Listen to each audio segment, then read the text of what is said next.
Praise the lord. ప్రభుతో ప్రతిదినం అనే యొక్క ఆడియో డివోషన్స్ ద్వారా మిమ్మల్ని కలుసుకునేటకు నాకు చాలా సంతోషంగా ఉంది. ప్రియులారా, ప్రభు కృపను బట్టి బాగున్నారు కదూ. ఈరోజు అంశము స్వాతంత్ర్యము. లేఖన భాగము యోహాను రాసిన సువార్త 8వ అధ్యాయం 32వ వచనం.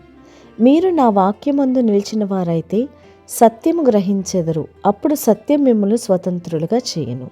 స్నేహితులారా, ఏదైనా జంతువునో పక్షినో పట్టుకోవాలంటే ఒక ఉచ్చు పెట్టి ఆ ఉచ్చులో పట్టడానికి ఆహారం ఎరగా వేస్తూ ఉంటాం కదా.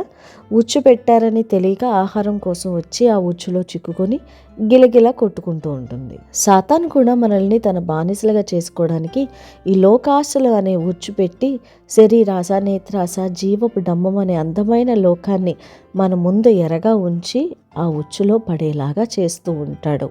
కాబట్టి చాలా మెలకువ కలిగి మనము ఉండాలి. లూకా సువార్త 13వ అధ్యాయం 16వ వచనంలో, ఇదిగో 18 ఏండ్ల నుండి సాతానుడు బంధించిన అబ్రహాము కుమార్తె అయిన ఈమెను విశ్రాంతి దినమందు ఈ కట్ల నుండి విడిపింపదగదా.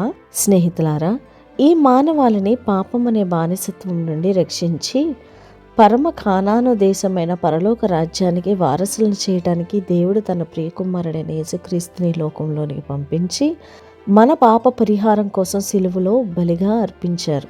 ఆ సిలువలో కాచిన యేసుక్రీస్తు రక్తము క్రయధనంగా మన కోసం చెల్లించి సమస్త మానవాళిని రక్షించినట్లు మనం చూస్తూ ఉంటాం. ఇప్పుడు ప్రపంచంలోని ప్రతి ఒక్కరూ యేసుక్రీస్తు యొక్క సొత్తు, ఆయన సొంతమైపోయాం. అలాంటి యేసు బిడ్డలను ఆయనకు కాకుండా చేయడానికి సాతానుడు ఎంతో ప్రయత్నం చేసి లోకానికి తనకి బానిసలయ్యేదాకా చేస్తున్నాడు.